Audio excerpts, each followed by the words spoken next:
కన్న కూతురు తప్పుడు దారిలో వెళ్తుందని తెలుసుకున్న తల్లిదండ్రులు తనని కరెక్ట్ దారికి తీసుకుని రావాలని ప్రయత్నించిన తల్లిదండ్రులకి చివరికి ఎలాంటి గతి పట్టిందో తెలుసా?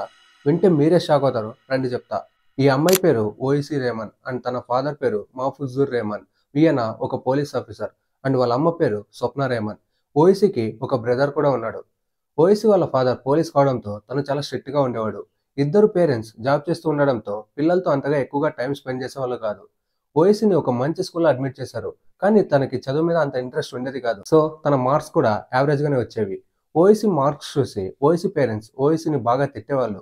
ఓఎస్సీకి ఏమనిపించేదంటే మా పేరెంట్స్ కి నేను ఇష్టం లేదేమో అన్నట్టుగా అనిపించేది. ఓఎస్సీ తన పేరెంట్స్ కి ఏదైనా చెప్పాలి అనుకున్నా కూడా భయపడేది. ఓఎస్సీ సిక్స్త్ క్లాస్ నుండే సిగరెట్లు తాగడం నేర్చుకుంది.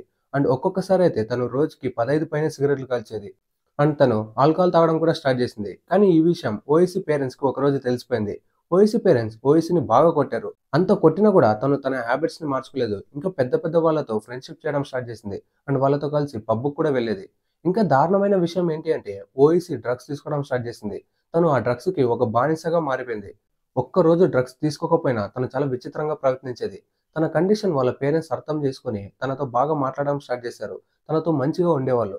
కానీ ఓఎస్సీ తన బాయ్ ఫ్రెండ్ రోనీతో ఒకరోజు ఫోన్‌లో మాట్లాడుతుండగా వాళ్ళ పేరెంట్స్‌కి రెడ్ హ్యాండెడ్‌గా దొరికిపోయింది. అండ్ వాళ్ళ పేరెంట్స్ ఓఎస్సీని బాగా కొట్టారు. ఓఎస్సీ అప్పుడే ఫిక్స్ అయింది ఎలాగైనా వాళ్ళ పేరెంట్స్‌ని చంపేయాలని.